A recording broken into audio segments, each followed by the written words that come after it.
Okay, I think we're on. I'll go check. We're going to go and check this. I think we're on. If you could shut the door.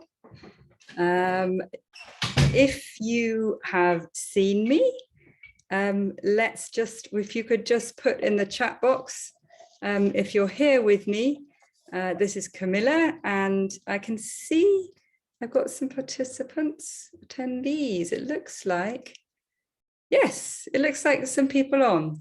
Okay, that's brilliant. Sorry, that was a bit okay, so what I'm going to start doing now is I'm going to start the presentation and then you'll see me here. Perfect, we're all good. You will see a chat box, not a Q&A, the chat box. And if you could, if you're here with me, perhaps you could just put in the chat box where you're from, where you're coming from. You need to make sure that it says hosts and panelists so that I see them all. I would love to know where you're coming in from and what your name is. So I've got Simon in Plymouth, lovely. Well, thank you so much for being so prompt, and sorry for that rather funny start there. And I've got Paul in London. Who else have we got here? I know that there's some people on, but perhaps you're grabbing a drink. Simon, I don't know if you've got your printout, you know, your little workbook that goes with it. Maybe you don't have a printer at home, but if you if you haven't got a printer, don't worry, just a piece of paper. Just grab a piece of paper and that will be perfect. And maybe you could just tell me, do you see me in the middle of your screen or to the side of your screen? That would be just useful for me to know, because I would like to know if any of the top right I'm showing. Okay, so I assumed I was going to be bottom left, so some of the slides may be slightly covered by me, but hopefully side of the screen. I think it perhaps depends on where you put where you've put it, where I think you can move me around, and I think you can kind of slide it so that the slides are bigger and I'm bigger. I think there's some things that you can do, but we've got a couple of minutes. So if anybody else has joined, I'd love to hear people in the, if you just make sure that you send it to hosts and panelists. I think that's what I'm being told. Not just hosts and panelists. Okay, so there's another option, is there? Everyone. Okay, so if you can make sure your chat is to everyone, then everyone can see. So as simple as that. And what is my other thing I was going to ask you to do? So I was asking about whether you can see me okay. Would anyone just joining, it would be lovely to know in the chat box, not the Q&A, the chat box. Make sure that it goes to everyone, and just tell us where you're from. So we've got Simon from Plymouth, Paul in London. Paul is, well, you might recognize by the name, there's a bit of relation there. And Lisa from Twickenham, lovely. So sometimes I get people from all over the world, and that's really fun too. But so far we've got south of England. And Ma'am Anne-Marie's from Walton-on-Thames. Lovely, welcome, welcome. I can't tell you how excited I get when people join in and join me on these masterclasses that I run. And we will in 1 minute do my official start, which was going to be on the hour. So as you join in, just tell us where you're from, and also it'd be great to know what children you have. Do you have 1 or 2, and what age? So stick that in the chat box, and that would be fun to know. It's always good for other people. And if you could just make sure it says to everybody, and then I think that, if it says, if you move the little blue thing to make sure it says to everyone, then other people can see where you are from and your name. Okay, well, it is dead on time, and just a really big welcome to everybody that's joined me already to learn and discover the 3 secrets to managing tantrums and challenging behavior. We've got just an hour, perhaps just a fraction more together, and it's fast paced. I want to leave you with lots to take away, and you to really make sure that you get value from tonight. So the goal of our time together is I'm going to show you how to connect with your child and manage challenging behavior whilst holding the boundaries. And I'll be repeating those I'll give you examples and different situations, real life. This is about real life parenting. This isn't about being perfect. I know how hard it is. You've got so much on. It's incredibly challenging raising children. So this isn't about being perfect, but I'm going to show you how to connect with your child and manage challenging behavior, which is a range of all different things. We'll cover that in a sec, whilst holding the boundaries. So just make sure, just to stick stuff in the chat box, take time out and switch off your distractions. So switch off, put your phone on airplane mode, just switch off the TV if it's on in the background. You're going to get huge value from tonight. So try to switch your distractions off. I know that some of you may be putting children to bed or watching them on the monitor, maybe switch the monitor off as well. So as you join, it would be lovely to hear where you are and where, your children.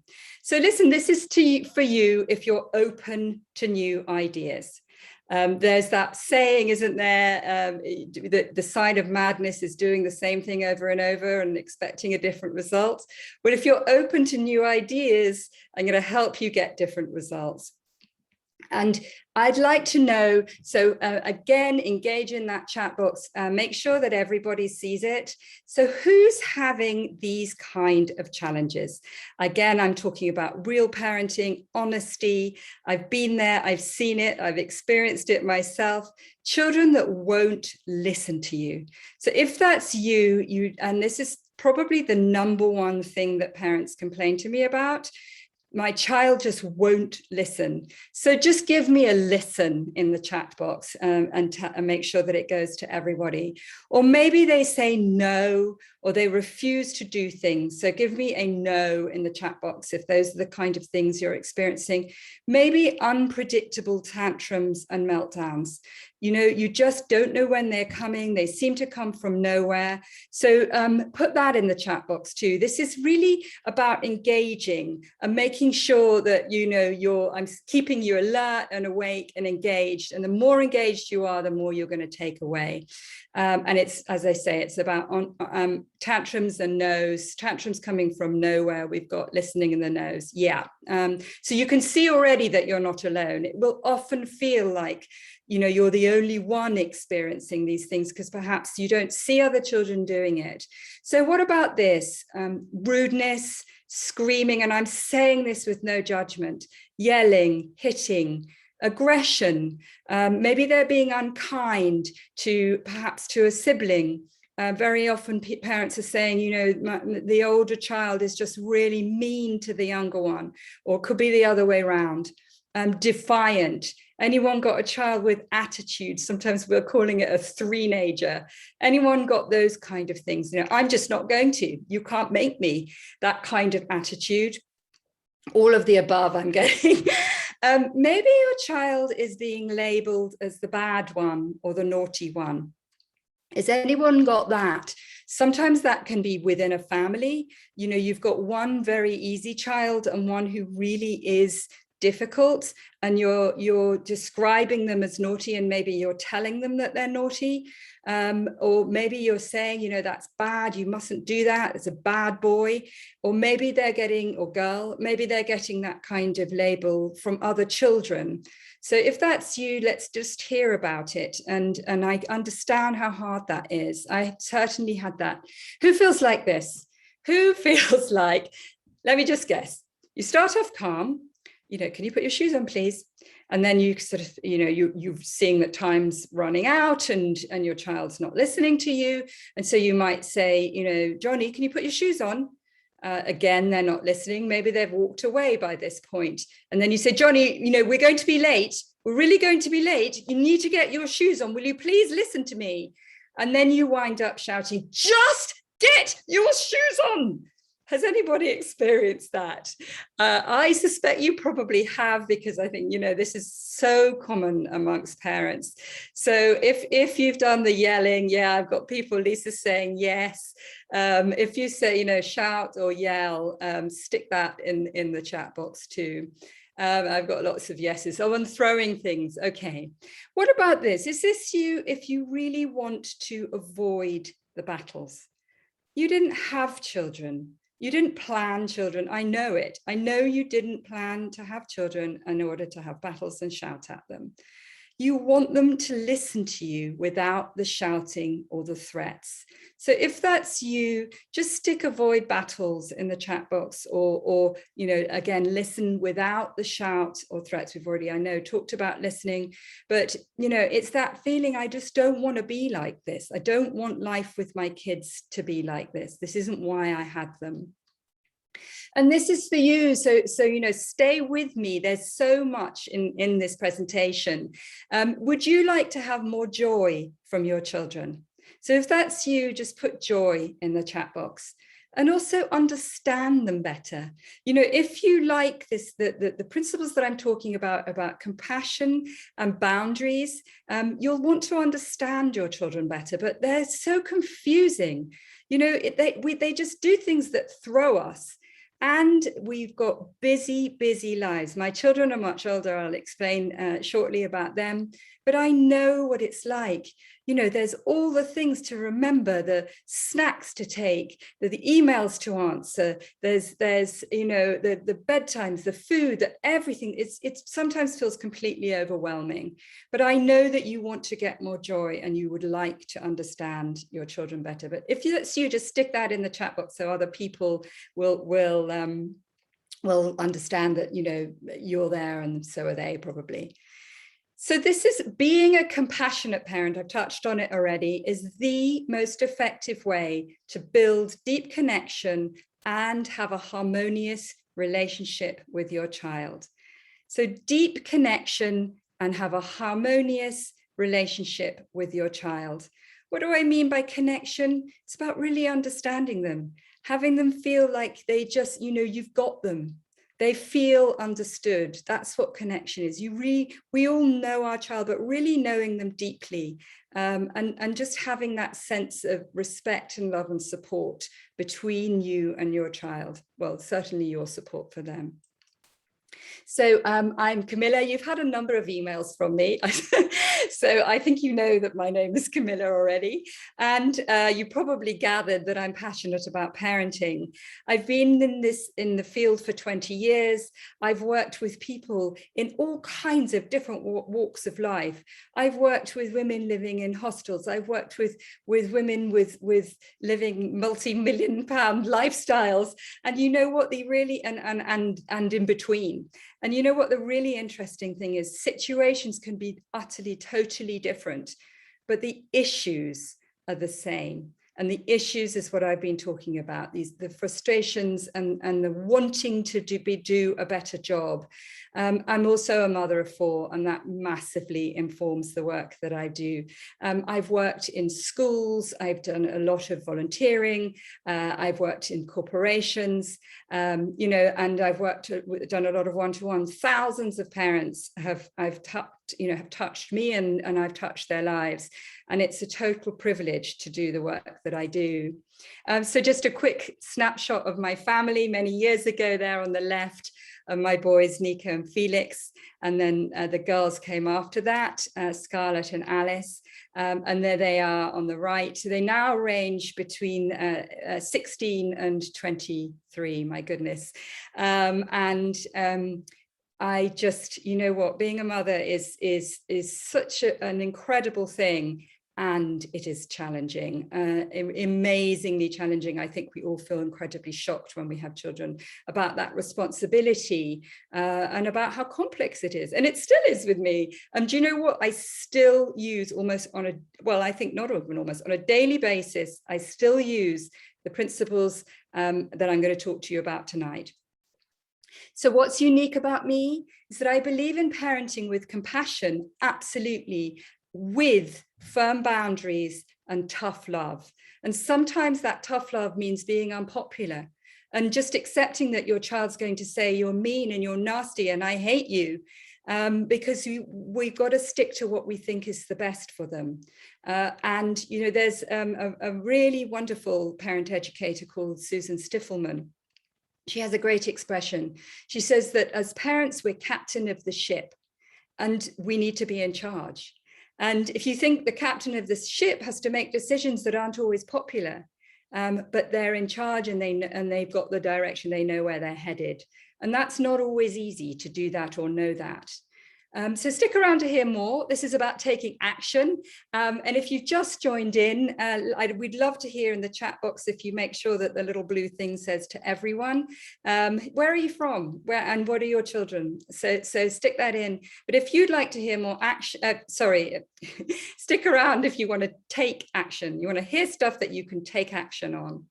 So I want to just show you about the kind of what's involved in being what I call the stressed out parent.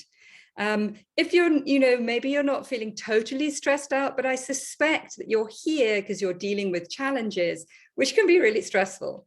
So stressed out parent will be suffering with self-doubt. Am I getting this right? How do I do this? This is just like, yeah, help. Full of guilt, not necessarily always, but, you know, just that guilt. Am I doing a good job? Am I a bad parent? Should my child be like this? Have I done something wrong? A doormat often. You know what, we just think, oh my goodness, all I'm doing is, you know, doing stuff for my child and I get no appreciation. Exhausted. Who here feels exhausted? It is an exhausting job, but the drain of when you're feeling stressed out and you've got that guilt makes you more exhausted. Getting into battles, you know, just we've talked about it already, but this is just, you know, this is kind of the elements that stressed out parents feel. Frustrated. If some of these are resonating, just stick them in the chat box so we know where we all are. And shouting. So, you know, that's the stressed out parent. And wanting to do better, just, you know, feeling that guilt and the self-doubt, but wanting to do better. So I want to show you about the confident parent. The confident parent, and, you know, the goal of my conversation with you tonight is to show you how to become a confident parent. Now, we have an hour, so I'm going to give you as much as I can. And at the end, I'm going to tell you about how you can take this further with an amazing course that I have on offer. So connected with your kids, that's a confident parent. In charge, I've said it, you know, the captain of the ship. When I first came into parenting with my oldest son, because I was just struggling so much, he used to hit other children and we were going round and round in circles with it, just not knowing, you know, and again, that self-doubt, have I done something wrong? Have I produced a monster? But I was asked by the parent coach that we worked with, does he know you're in charge? And my husband and I kind of went, oh God, no, we walk on eggshells around him. We're dancing around him because we just don't know how else to deal with him. So no, he doesn't know we're in charge. And a confident parent does. They know they're in charge and they know they're the captain of the ship. Assertive, mutual respect. Parents will often say, you know, my child doesn't respect me. And I'm going to show you about mutual respect because actually that's far better. Able to resolve or avoid conflict. So, you know, that drain and the exhaustion is so much about having conflict. And if you think about the cost of that, the emotional and the physical and the mental cost of having conflict, a confident parent is able to stay calm because they have the tools to do that, because they have a process to be able to stay calm I'm not by nature a calm person. My family will tell you that. But I do have the tools and the processes to help me stay calm. And a confident parent has fun and is joyful with it.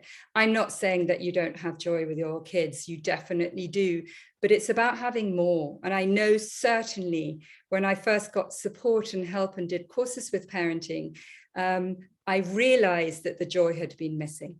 So I want to tell you a very personal story about my son, Felix. So this is Felix, and he looks like butter wouldn't melt in his mouth, doesn't he?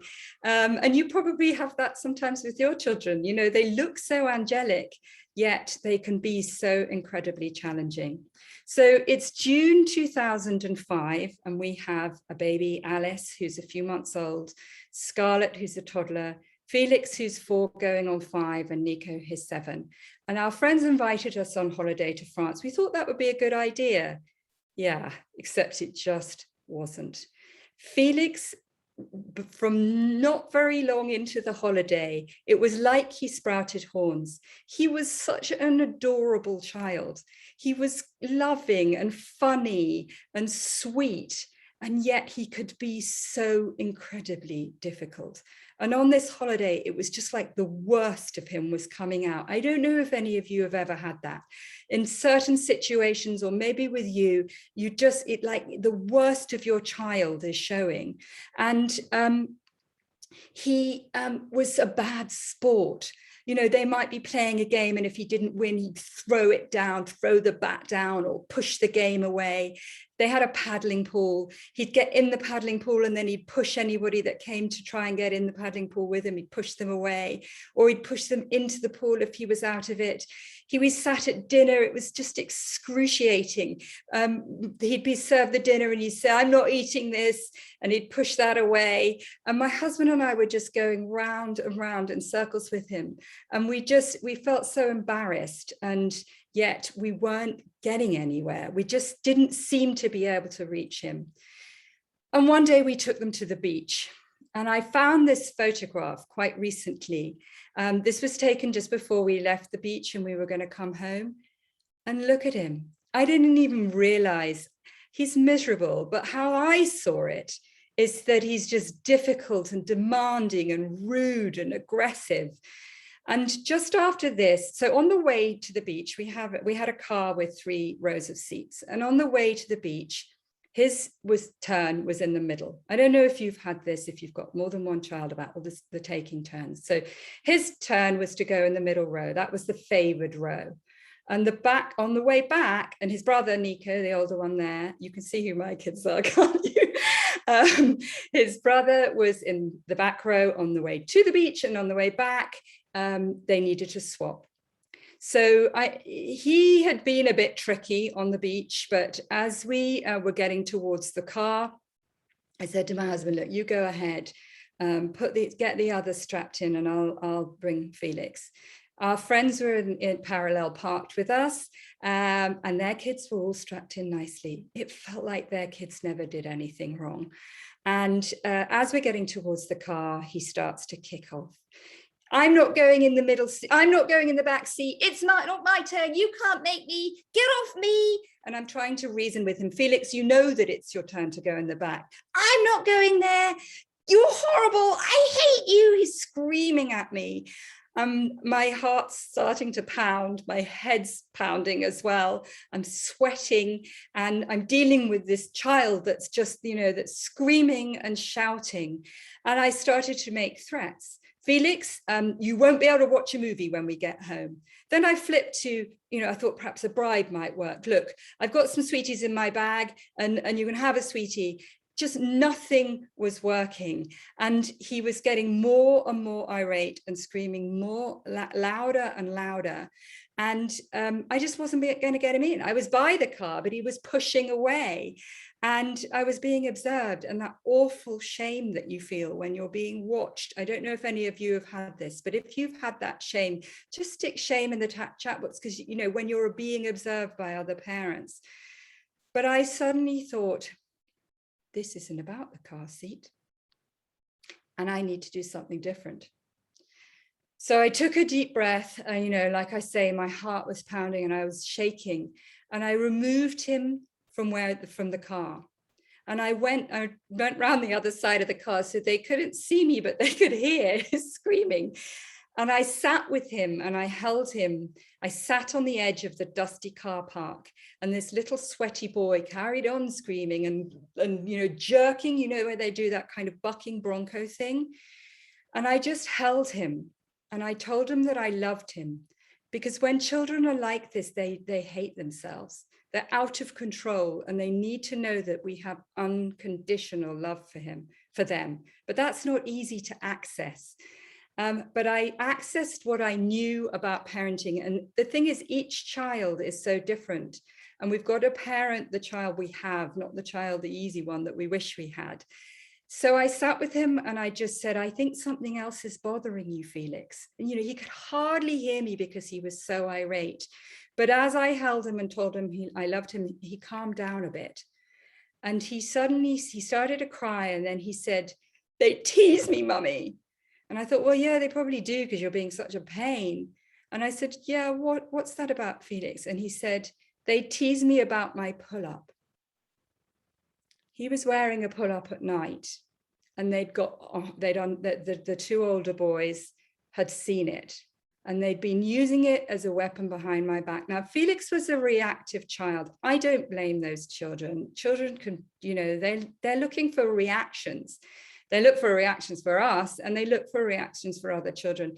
It was like pulling the tail of the tiger with Felix. He was reactive. So they'd been teasing him about the pull-up, and he'd been acting out. And that was what was behind. He felt ashamed and he felt humiliated that he was nearly 5 and was still in a pull-up. So I just calmed him down, and I decided, it was time to get back in the car. Did I change my mind? Did I make Nico go in the back? No, I didn't. I held firm and I put him in the back seat, strapped him in, and he went quiet. And I got into my seat and we drove off, and my husband said, oh my God, what do you think they think of us? And I said, you know what? He will always be our child, and we've got to do the best for him, not what other people expect of us. They're actually still our friends, and we can now have a bit of a laugh about it, but it was very painful at the time. And I'm going to tell you what happened to Felix shortly. But who can relate to that story? So just, stay with me and listen on. I've got lots more to cover, but I would love to know who can relate to that story, that sense of being judged or feeling like you're being judged by other parents, or judging yourself for getting it wrong. What resonates with you about that? Or perhaps misjudging your child, what's presenting isn't what's behind it. And I talk about this a lot. So tell me in the chat box what resonates for you there. And I'm just going to move on. Whoops, sorry. So just imagine what it would be like. Yeah, a lot of people saying they judge themselves. What would it be like to be a compassionate parent with consistent and firm boundaries? Now, this isn't about getting it perfect. We all get it wrong. Believe me, I've got it wrong a lot, and I still do. But this is about, just imagine what that would be like. To know that you had the tools and the processes to be a compassionate parent with consistent and firm boundaries. And you probably have them in some places, but not in others. So I'd like you to bring to mind a stressful situation, something that you encounter frequently, what I'd call a hotspot. Maybe, you have meltdowns in a supermarket. Maybe it's leaving the house. This is a very common one. Getting your child ready in the morning. Maybe it's meal times. Maybe it's bath time or bedtime. So just bring to mind a stressful situation that you encounter frequently, and tell me in the chat box what that situation is. So while you're writing that in, meal times, okay, great. Teeth brushing can be really stressful as well. But let's just think about meal times, because so many of us have stress with meal times.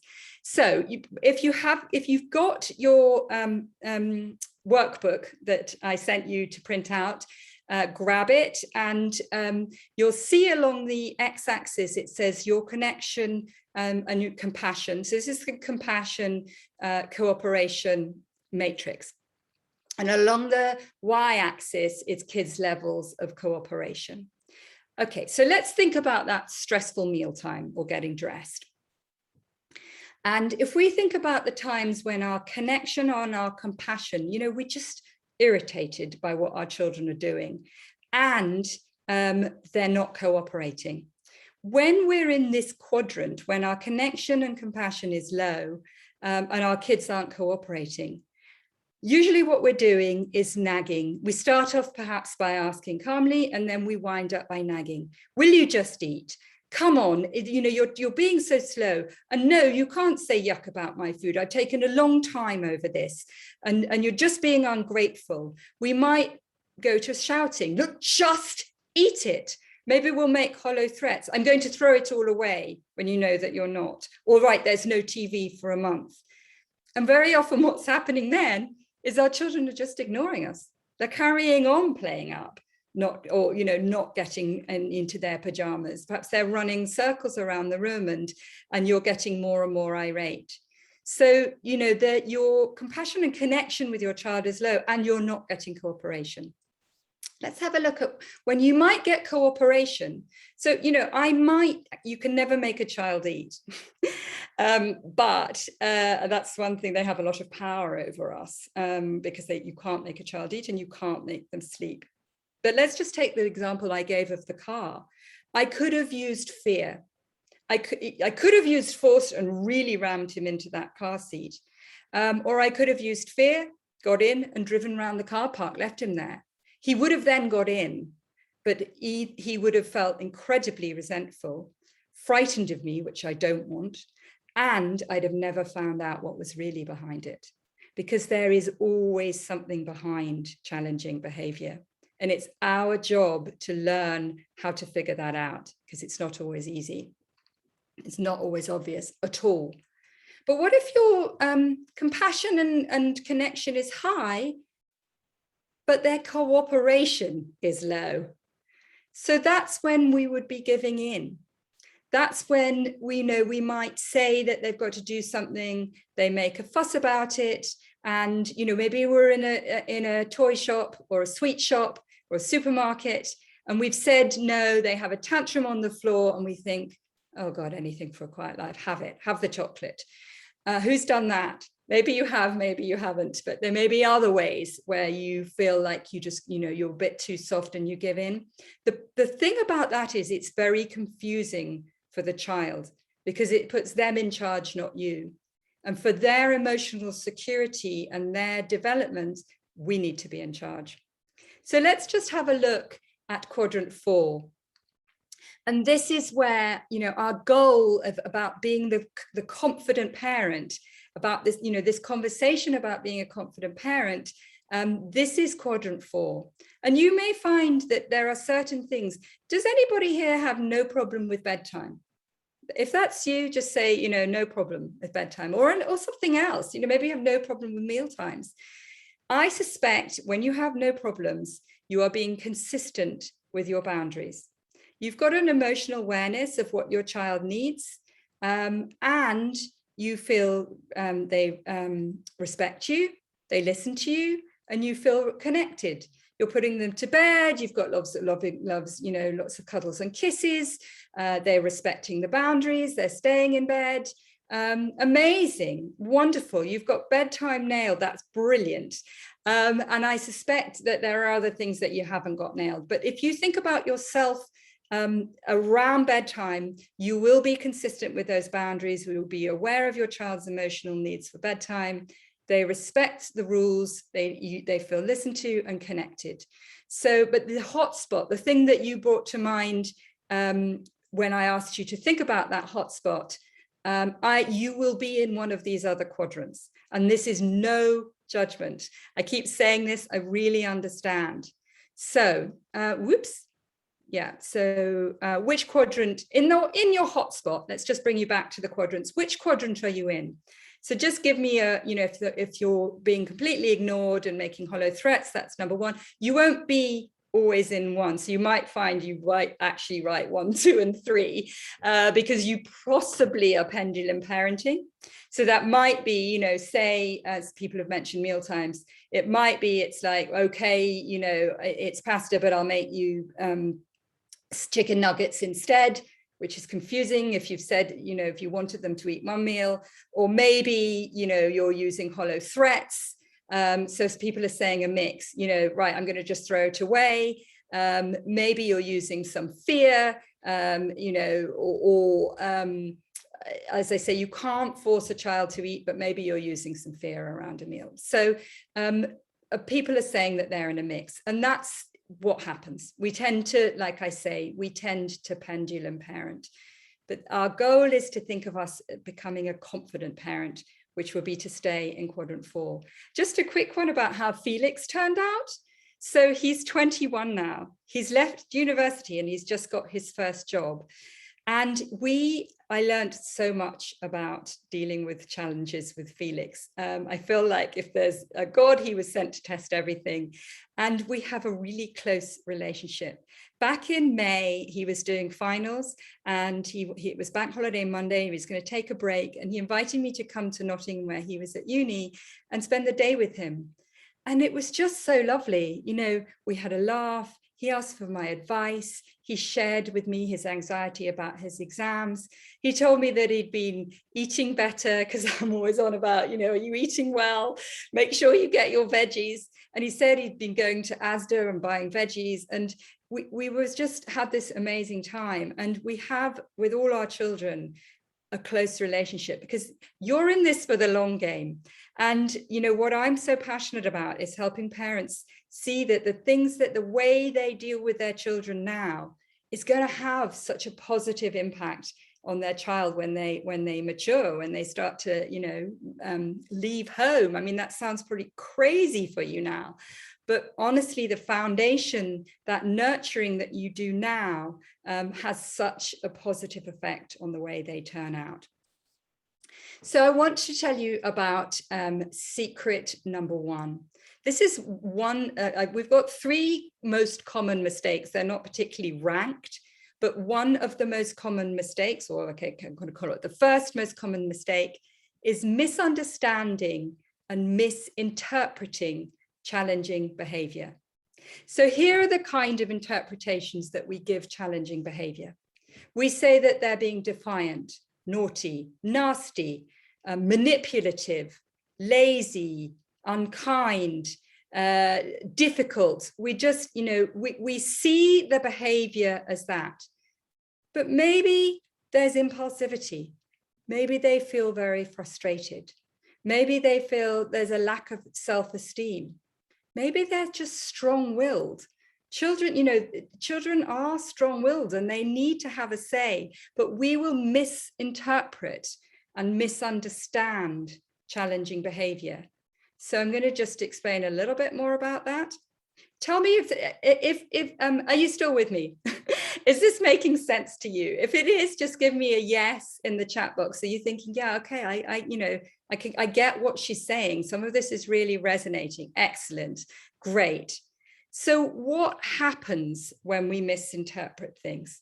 So what happens is that we will often miss information that they're giving us.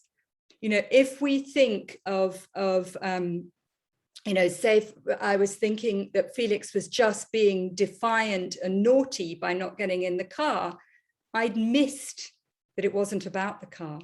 And that will so often happen when we judge them. And, you know, we think a child that's spilled something on the floor, you know, picked up its water bottle and spilled it. We think that that's defiant. Maybe it's curiosity. Or maybe they're doing it to get the attention that they need, but it's so much easier to get attention for the negative.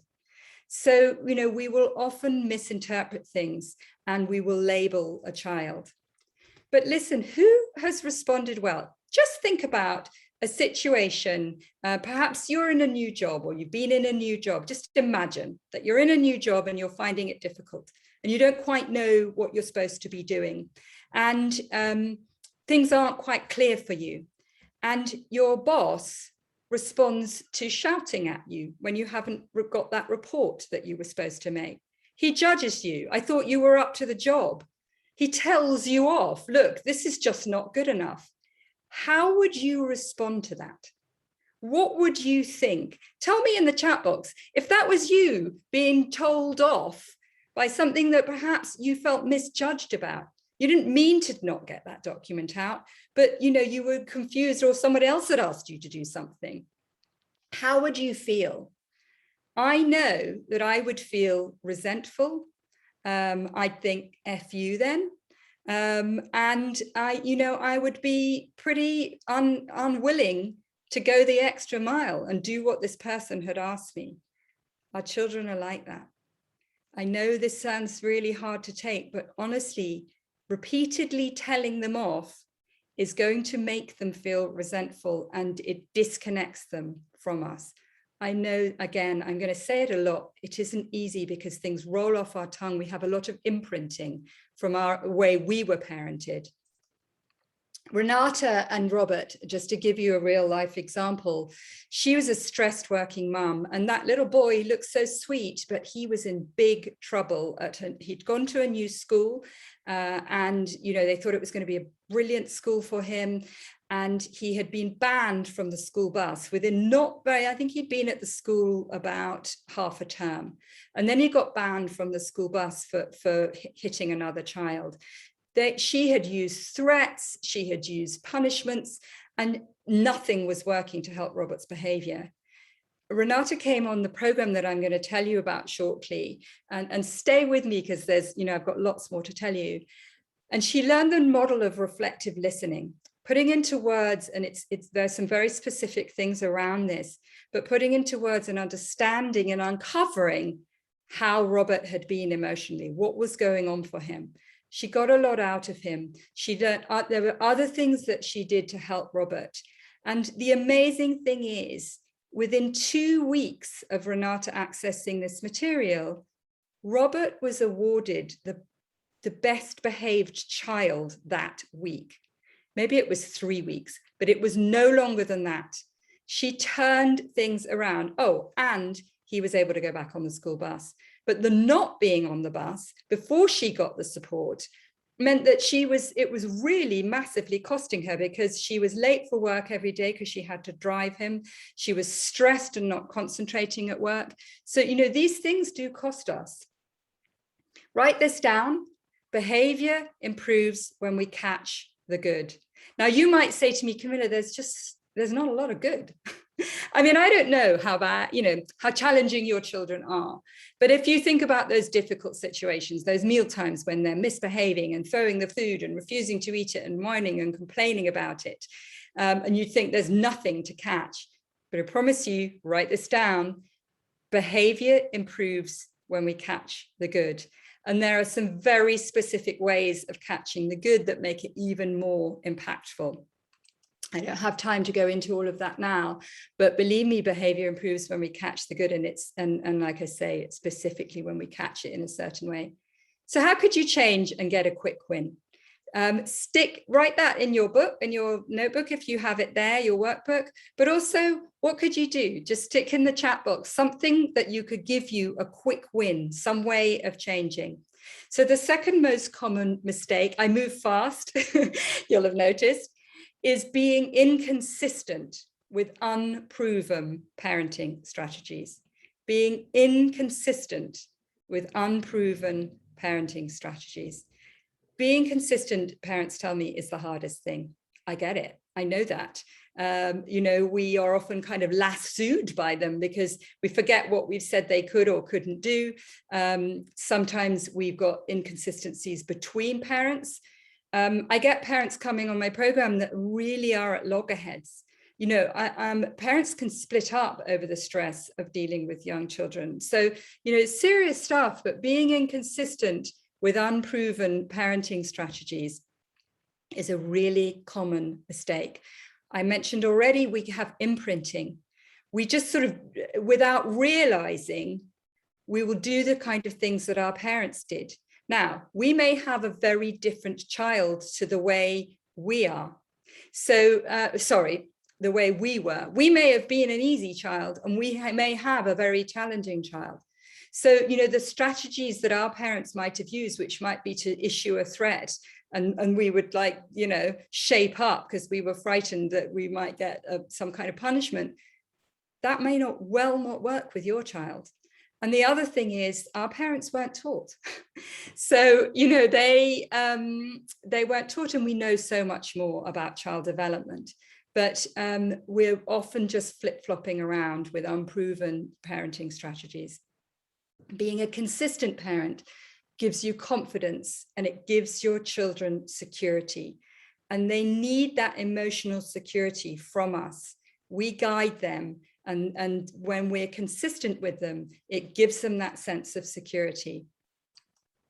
So this is where I want you to think about, this is the confident parent that I talked about at the beginning. So positive and understanding, that's a really important element of it. Understanding that, understanding child behavior, understanding temperaments, understanding why they do things, and being positive. That thing I told you, behavior improves when we catch the good. So being positive with them. Also being firm, being willing to be unpopular. That's fine. They won't always like what we want them to do or require of them. Children don't like brushing their teeth, but we need them to brush their teeth. And being consistent. So those are the three really key elements. And when you get that, see there in the middle, you get that when you have compassion, connection, and boundaries. Compassion, connection, and boundaries. So that's, like I say, with that positive understanding, consistency, and being firm.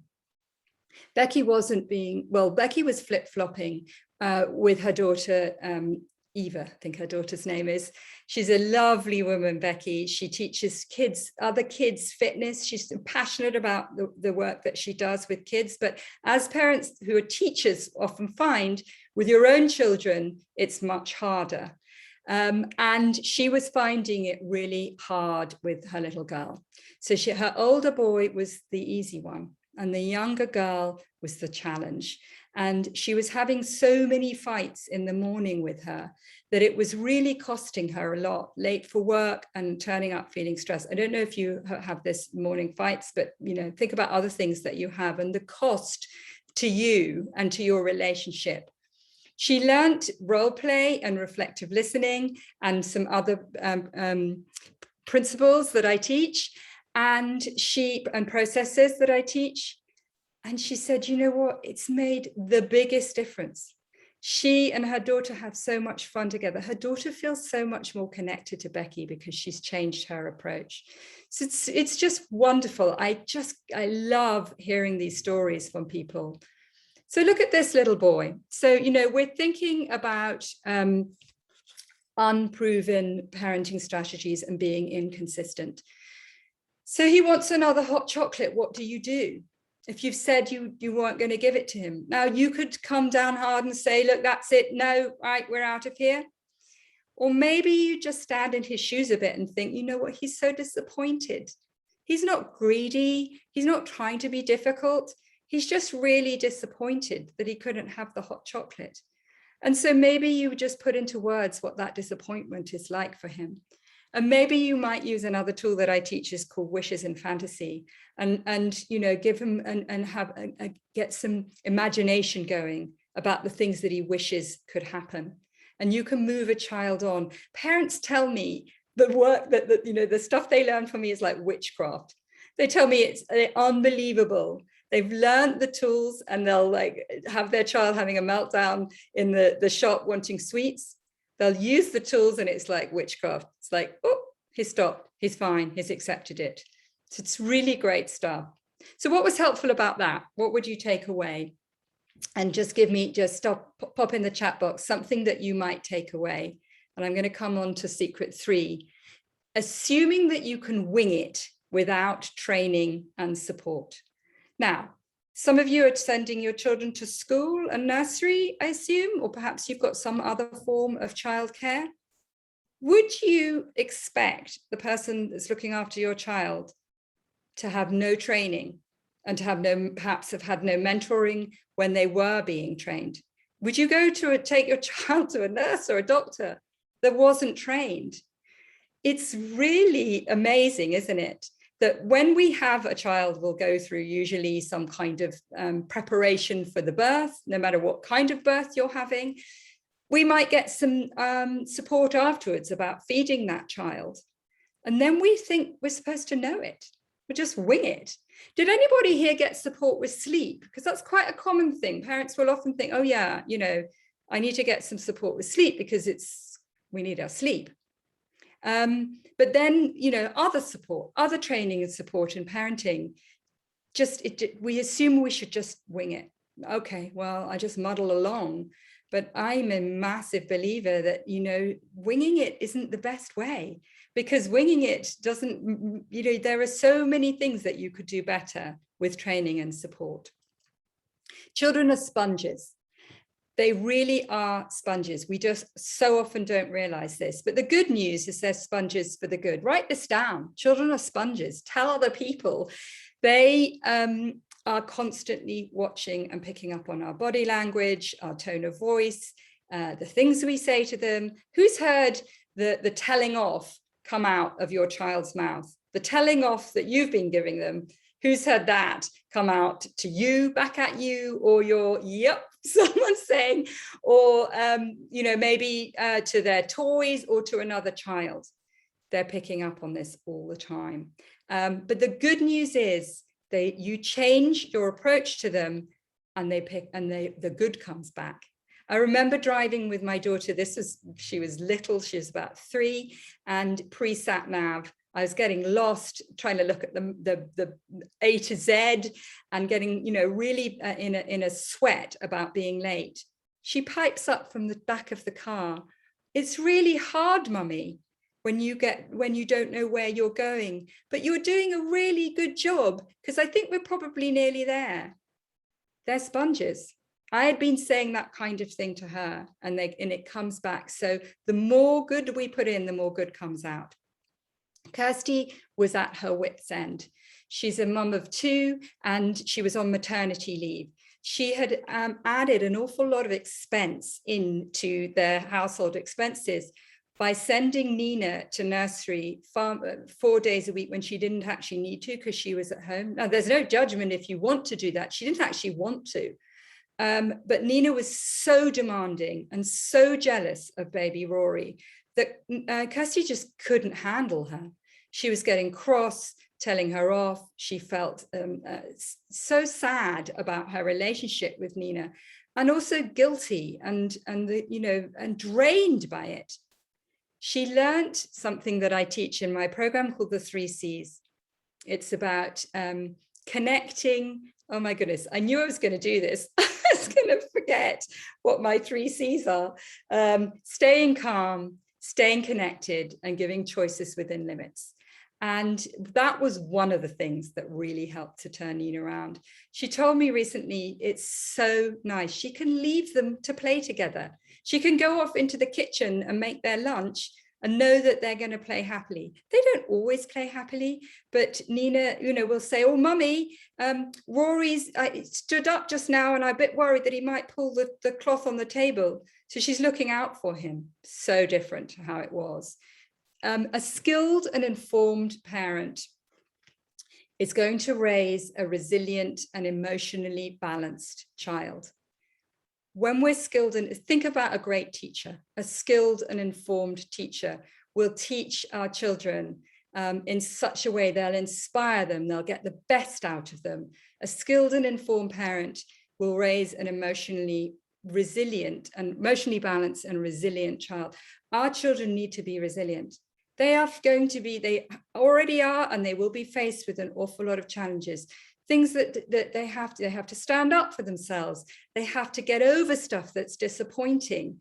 Things that, they get frustrated.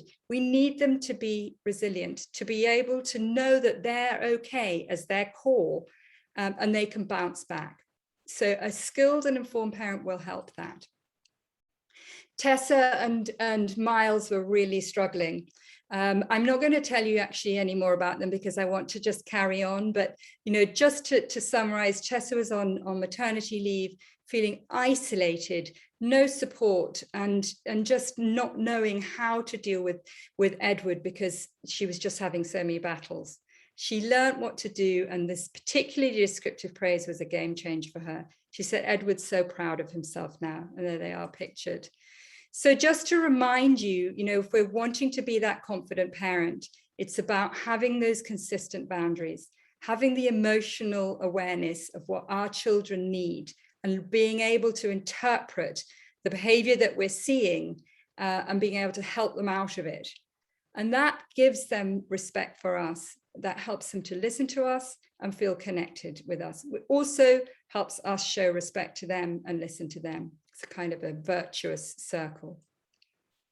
The Duchess of Cambridge has done a massive amount of research into child development. And she says there's the science, which is something that I include in the program I'm going to tell you about, is extraordinary. There's stuff that I wish I'd known when my children were little, stuff that we know now about neuroscience and the development of children. And it just shows what an amazing opportunity this is to nurture their minds and put them in the best possible position for their future lives. Because this isn't just about now. This isn't just about dealing with the tantrums to, get them out of house so that you get to work on time and they get to school, and you've got the bag ready and you got the right bag with them.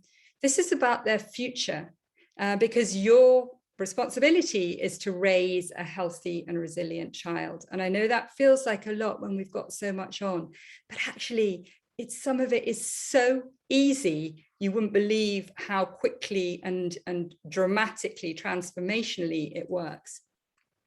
So just to remind you what we've been covering, we've been looking at the 3 secrets, the most common parenting mistakes, as misinterpreting kids' behavior, being inconsistent with unproven parenting strategies, or just reacting out of our imprinting, and assuming that you can wing it without training and support. It's crazy, isn't it? That we just assume we should just be getting on with this. So how would it feel to avoid conflict? Just tell me in the chat box, are you still with me? How would it feel to avoid conflict? Would it feel calmer? Would life be easier? Would you be happier or more connected? So just tell me in the chat box how it would feel to avoid conflict. And calmer, somebody said, yeah. And how would it feel to be firm but positive? Being given the permission. Parents will often say to me, oh, it was such a relief, Camilla, that you gave me the permission to be in charge. And I know personally, when way back then, when I went to classes when I had a toddler, it was great to be given the permission. I remember when I started to really tighten up on the rules about the television, my son was kind of shocked. He shouted at me, I'm the boss, because that's what he'd felt. And then gradually he understood he wasn't, that I was, but in a positive way. So how would that feel if you knew that to be positive but firm is a possibility for you in those challenging situations? How would that feel? Relief? Just you'd feel more confident, perhaps? If you think about those difficult areas that I asked you to think about at the beginning, those hot spots, just on a scale of 1 to 10, how do you feel when you're dealing with them?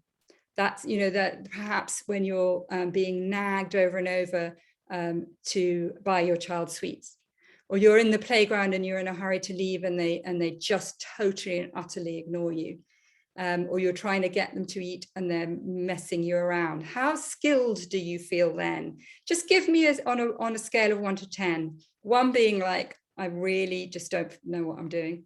And 10 being, yeah, I feel pretty in charge and I kind of know what I'm doing. When you're facing the challenges, because you've come into this everyone feels like they're winging it. Yeah, you've come into this webinar because you're facing challenges. They may be on a scale, some may be facing more than others, but how do you feel when you're facing those challenges on a scale of 1 to 10? Yeah, probably a 2, somebody's saying. And just remember we're moving towards this. This is the goal, to show you how to be a confident parent. A confident parent is connected with their kids, in charge, the captain of the ship, assertive, you've got that respect, resolving conflict, staying calm and having fun. I am so thankful that when my kids hit their teens, I was that confident parent, because I've navigated 4 kids, my youngest is 16, through those teenage years with so little conflict. And we've stood firm on stuff, absolutely. But also there's a mutual respect. They can have fits. They don't bang doors and slam, but they might be a bit rude if I've said no, that they can't go out, or over the years, or that I wasn't going to give them a lift. But they'll come back and show the respect and say they're sorry without me even having to ask. So it's really, like I keep saying, this is the long game. But just stay with me, because I'm going to show you how you can take this further. I've been giving you a whistle-stop tour of this, and I'm really excited to introduce my program to you. Whoops. So Maya Angelou says success is liking yourself, liking what you do, and liking how you do it. And she had the most incredibly challenging life, and is just such a wise person. And I just thought that's such a great quote. So what's been the most valuable for you so far? What's resonated? I'd love to hear. And some of you may be just thinking, you want to hear about this program. I'm coming on to it, but let's just say what's been valuable for you so far and what's resonated. It'd be lovely to just stick it in the chat box. Someone like the Matrix. Great. Okay, brilliant. And what action would you take? I'd love to hear, what action are you going to take as a result of what you've heard? So stick that in the chat box. So usually when parents, these are the 3 main challenges that they face. There are others, but it's like how to stop shouting or nagging, looking more for the good, someone said. Yeah. How to get them to listen and cooperate. And how do I stay connected and understand my child? Because I've given you some pointers today, but clearly in an hour, I can't cover everything. I'm really not special.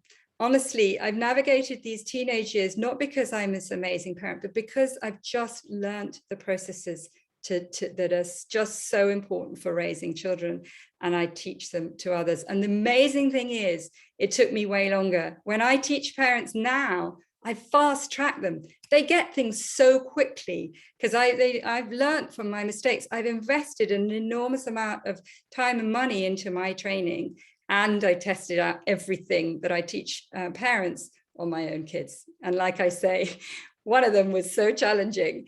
They've all had their different challenges. So the next steps are not for everyone, but if you are interested in learning more and you really want to, understand the processes that you can learn to take your child through to adulthood, then listen on. I also have a free gift coming up. In fact, I've got quite a few free gifts. So if you just want to, what I would love you to do is just check that link. If you could just click on that and just check that link is working, that would be really helpful. I hope it is. So maybe just click on that and check it's working, and then leave it there and come back to me, because I'm just going to explain to you. This is the title of the program. Some of you may have even heard me talk about it, or other people talk about it. Has anybody heard about this program? It's called the Tantrum Taming Toolkit. It isn't just about tantrums, it's about a whole load more, but I picked a name that's kind of catchy and memorable. It's about dealing with the challenges of being a parent and dealing with our children when they are being challenging. It's a course that shows you how to parent with compassion and boundaries, everything that we've been talking about, and so much more, for a calmer, easier, happier family life. It comes as an online program in 4 modules. You have lifelong access to this program.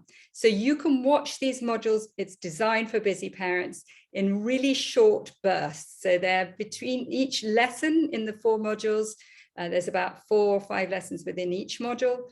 It's about 5 to 10 minutes. You can watch it or even just listen to it while you're on the move. You can sit when you put the kids to bed. grab a drink, maybe, you know, supper on your knee, and just watch it bit by bit, because you have lifelong access, so you can just keep going over it. And the feedback about the program is amazing. It's been, I launched it just under a year ago, and it's just been phenomenal. Like I say, parents are learning so fast because this is a different medium to the medium I learned. And you can review it over and over again, but it's not just the online part of the 4 modules. When you go to that URL there, myparentingsolutions.com TTT October, you'll see that what's involved in these modules. It's a website that gives you all the details. So I'm not going to dwell on what's involved in them, but there's 4 of them, and you will see that what the contents of those 4 modules. I'm just going to whiz on here, because I've also want to tell you about some people that have been through the program. So Becky wrote me this message when she had just gone over module 1. That's all she'd done. And she said, I'm just going to move my camera. I've been having some really lovely time with my son. I feel like I'm being the mum I dreamed I would be. And she realized she'd been kind of numbing the you know, being with her child by giving him the tablet. So she just realized she didn't even need it anymore, because he was just being so much more engaged. They were so much more connected and cooperative. She says, just thank you so much for the course. You will get to meet Piggy. Here he is, actually. Piggy he is a very good actor for playing an extremely difficult child. And you'll see the effect of changing the way you speak to your child on Piggy, and how disarming it can be. Like I said, I've been told it's like witchcraft. So you'll get lots of role play demonstrations within the program. It was too impossible to use a real life child, but Piggy does a very good job. As I say, it's 4 modules. There's also 3 bonuses. I'm going to tell you about these. The first bonus is 4 group coaching calls. When I first designed the program, I didn't bring in the coaching calls. And then I realized how valuable it is to meet other parents and feel reassured. So we have 4 sessions on Zoom, and they're on a Monday night. Just go to that link, and if you decide to sign up for the program, you'll get all the information, but they start on, I think it's the 18th of October. They're recorded, so if you can't make it, you can still watch it again. But it's great to hear from parents who are in the same boat. You also get ideas and solutions. I put you into little breakout groups. I'll answer your questions. I'll even do a role play with you. So parents, you know, absolutely love those Zoom coaching calls with me. And as I say, it was a bonus that I added in. Does anybody right now think, do you know what, this is for me? I'm in. I love this, because I've had parents tell me that they've come on this masterclass and they said they've reached this page and they're just like, you know what, I'm in. I really want this for myself and my family life. So if that's you, I'm going to tell you about the investment, obviously, but just tell me if that's you and you think, yeah, I'm in here. So as I say, 4 group coaching calls for extra support. You also get to join a Facebook group that's exclusive to the Tantrum Taming Toolkit community. I give you 6 weeks of support within that group, sharing wins. I'm going to get some guest speakers in to talk about other aspects of parenting. So it's great. That Facebook group is great. And there's another bonus. Whoops, just missed it. Stress reduction. This is so important. And again, we know more and more about the effect on our immune system of stress, the effect on our mental health of stress. So I'm introducing you to Lauren Bear, who's a meditation expert, who's done a module for me on meditation and a special meditation for this group. So that's a great little bonus there. Not even little, it's really, I mean, to address your stress like that is, I listen to Lauren's meditation all the time and I really find it helpful. Melissa was at her wit's end with constant battles and shouting. She couldn't believe how by changing her approach, she thought her daughter was the problem. She changed her approach and it transformed their house. She says, forget expensive toys. So often we're buying them expensive toys because we're finding it really challenging to be with them. You know, a new iPad is over £300. I think it's £350. You might well buy that just to shut them up, or other kind of games of consoles and stuff like that, because we just don't know, you know, we haven't got the tools to really engage, particularly when they're being challenging. And Andrea was she just found that mornings were so much easier. She said, whereas he used to be whiny, Austin used to be whiny and resistant, he now wakes up excited to have breakfast and get dressed for school. She said she's just certain it focused because she focused on all the things he's doing well, rather than the things that he doesn't do, which is what she was doing before. So think about this. If you think about an investment, would you be willing to give your child the best advantage for their future life? Would you be willing to pay £23 a year? If you've got a child who's around, say your child's 3, and you're thinking, you know what, I'm investing until they're 18, £23 a year, does that sound like a lot for you? I don't think it probably does. So this is the toolkit. This is what it's involved. I've told you that it's the online course that you have unlimited time access to. You get the 4 group coaching sessions with me. You get the private members group and the stress management. This is incredibly valuable stuff. Some parents come to me and they say, you know, I thought I needed to have my child assessed because I thought he was just, or she was just so difficult to handle. Just a psychological assessment, if you're going privately, is £600-700. There's so much involved in this course, and the value that you get from it is enormous. So, you know, just the course alone, the value of it, bringing in my background, those 20 years that I've distilled in the program, it's £1,000 value. If you think about the happiness that you can have, the ease of family life, same with the group coaching sessions. You just might take one amazing idea away from those sessions and that sense of relief. £500 worth of value just in that. The Facebook members group, where you're getting that exclusive help from me and the chance to be with each other, that's £300 worth of value. And the stress management, I mean, I've put it at £400. Think of a day, if you're freelance, it could be a day's work lost due to stress because you can't get your child to leave the house and you miss the train and God knows what. But, you know, the value of this program is well over £2,000. But your investment in it is £133 a month for 3 months. That's what that's what I charge for the program. £133 a month for 3 months. Think about the other things that you might spend, the other amounts of money that you might spend on your child. You could also do a one-time payment of £347, so you could save yourself £52. But £133 a month for 3 months. I know, you know, things can be tough. Finances can be tough with young kids, but also think about maybe the weekends where you're going to spending money on soft play, taking them out to eat, or McDonald's or theme parks because you're finding it difficult to be with your child. So, or you just want a better life for them. You want to invest in their future.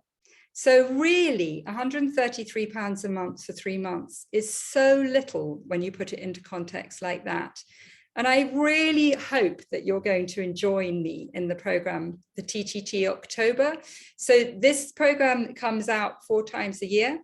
And this is the October cohort that will be going through the program. You then get to review it. You have lifelong access to the online part, but you get the coaching and the Facebook group for the 4 sessions of coaching. The Facebook group's about 6 weeks. This is going to be a gift. You're going to be sent this for staying with me. And I also want to come on to questions. I'd love to hear your questions. I know that I've gone a little bit over.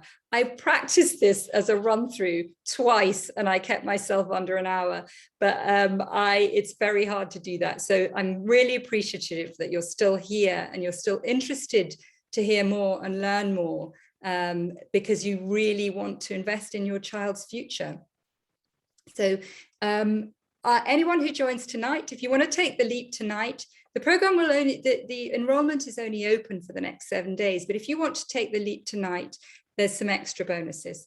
So you get sent this book, a personal present by me. She's amazing. She's become a good friend, the author, and we're so aligned and we respect each other's work so much.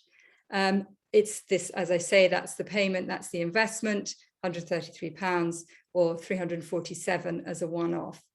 I'm almost, for people that sign up tonight, when you sign up tonight, you also get this bonus pack.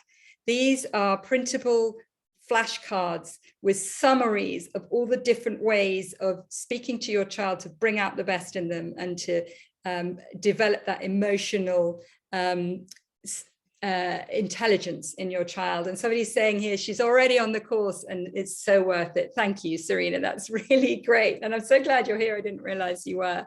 So yeah, it's, you know, it is this, just this little bonus pack. And I've put hours of work into the pack and it's drawing on my 20 years. So that is just so valuable just in itself. If you go, when you click through to that URL, it will take you down at the bottom to the checkout. And then when you go through to checkout, it looks like this, just so you know what to expect. So the website has a lot of information. Just go down to the bottom if you think, right, that's it, I'm in. And then you just check out. And like I say, there's those extra bonuses tonight of the little flashcards and the book, and you're going to get sent a leaflet, a booklet about tantrums. I also offer a 30-day money-back guarantee. If you go through the program and put some work into it, you can't judge it unless you've tried. And if you think, no, this just isn't helping, then I will just give you your money back. You just come back to me and you say, you know what, it hasn't helped me. It's not what I wanted. It's not what I need. And I'll give you your money back. No quibbles. So, you know, that really can be reassuring. There's the link again. You might be thinking, I just don't have the time or the patience. Parents tell me over and over again that they learn patience by having the skills and the tools. Because as I say, I'm not naturally a patient person, but I've learned to be because I see it working, and it gives you that confidence. Maybe they think, maybe you're thinking, I should be able to cope with the challenges of parenting. I take the should out of it. Why should we? Your child's teacher should know how to teach? Absolutely not. Get the training and you'll find that things are just, it's so much quicker for you to learn how to bring out the best in your child. Maybe you'd like to have time to think about it. The bonuses are only tonight. As I say, it's those flashcards, it's the book, and there was another bonus. I can't remember what it was, but anyway, I'll come on to it. And that's just for tonight, but okay, fine. If you want time to think about it, that's absolutely fine. I would love you to join and just get stuck in. The minute you go through and you check out, you get sent the login and you can start looking at module 1. So you'll start learning super fast. There, as I say, there's the bonus pack. And tell me what's holding you back. Tell me what your reservations are. I'd love to hear from you because you're still here. So I suspect that there's something that you're thinking, and please ask me now. Tell me what your reservations are, what's holding you back, and ask me some questions. So yeah, here we go. Ask some questions, fire away, because I'd love to know what your reservations are about it. You're thinking, should I, shouldn't I?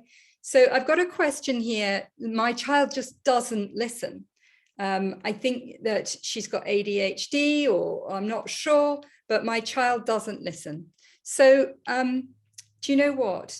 It's amazing. I mean, parents will say they think that they're the only one.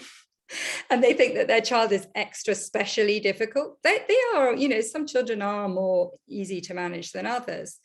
But when you understand how to get your child to listen to you, when you change your language and you change your approach and you understand children's behavior and the drivers, you will get that child to listen to you. I guarantee it. And as I say, if after putting everything into practice, they're still not listening, then you ask me for your money back. So, you know, that's a very common question that I get asked.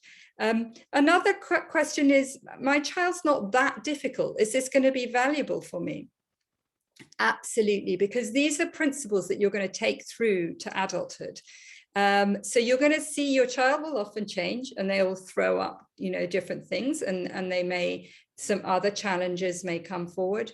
And there you are at the ready, skilled up and ready to deal with it. So it's helping your child have a strong self-esteem, that strong emotional intelligence.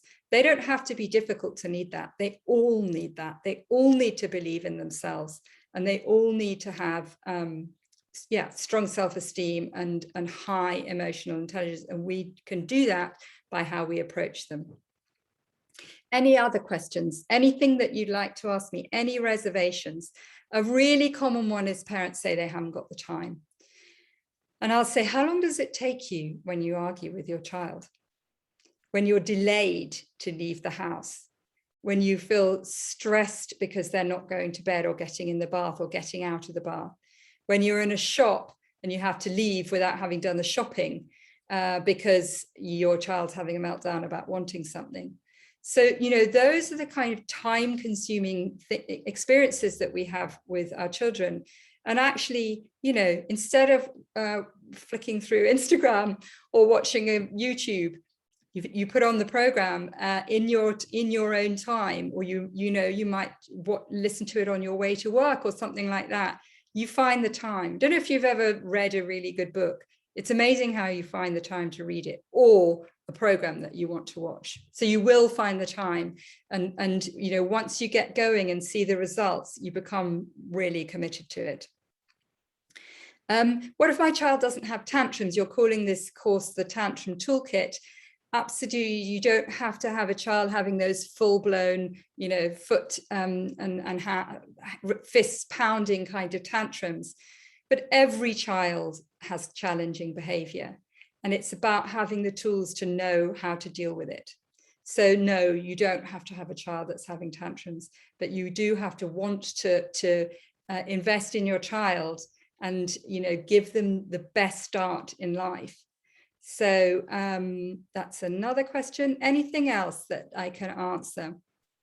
Anyone thinking, I'm in? Do you know what? I really want to do this. It gives me so much pleasure. Somebody's already said it, but that they want to sign up. But anyone else saying that they're in? I'd love to hear. And just another question. How do the group calls work? Yeah. So the group calls, you're sent a Zoom link. They're on a Monday evening at 8 p.m. so that you can hopefully get the kids to bed. Like I say, they are recorded so that you can watch them afterwards. They're great to join in if you can. You go into breakout groups. We discuss things. You bring your questions, tailoring it, helping to tailor the program to you. So that's really, really helpful. And parents just say that they get massive value out of those Zoom calls. And you have lifelong access to the online part of the program as well. I think that's probably all. I'm very, very happy to answer any questions if you've got any. And I'd love to know what your thoughts are. And if you're considering joining the program, when you go through to that link, TTT October, you also get the chance to send a WhatsApp, which we will answer if you've got any extra questions, because, you know, you've got to make sure it's right for you.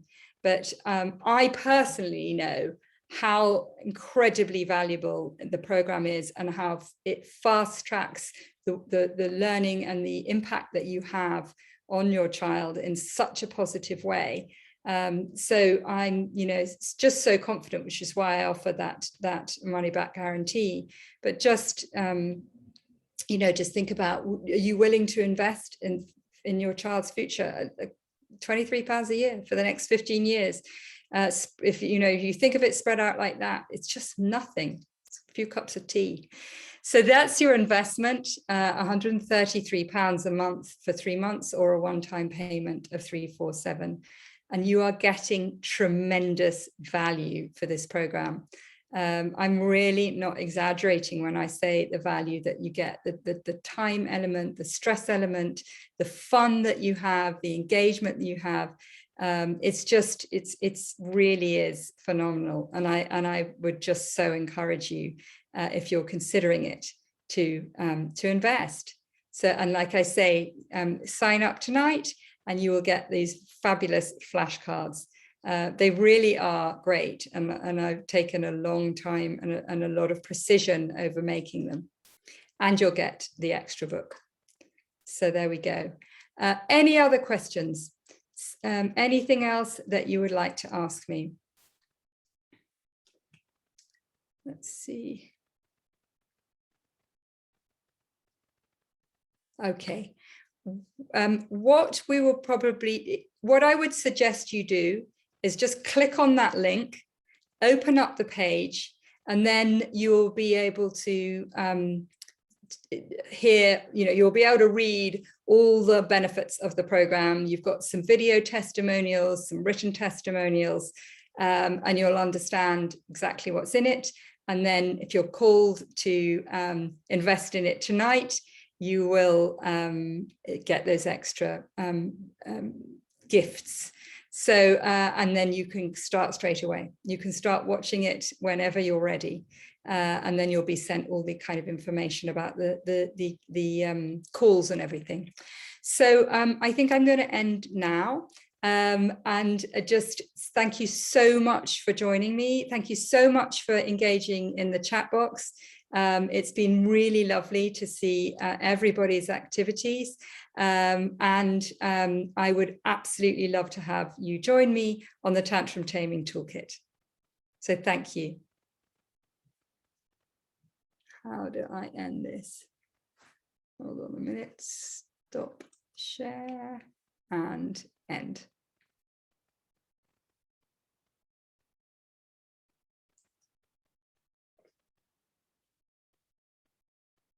Unless there's any last question there, I'm going to end the presentation.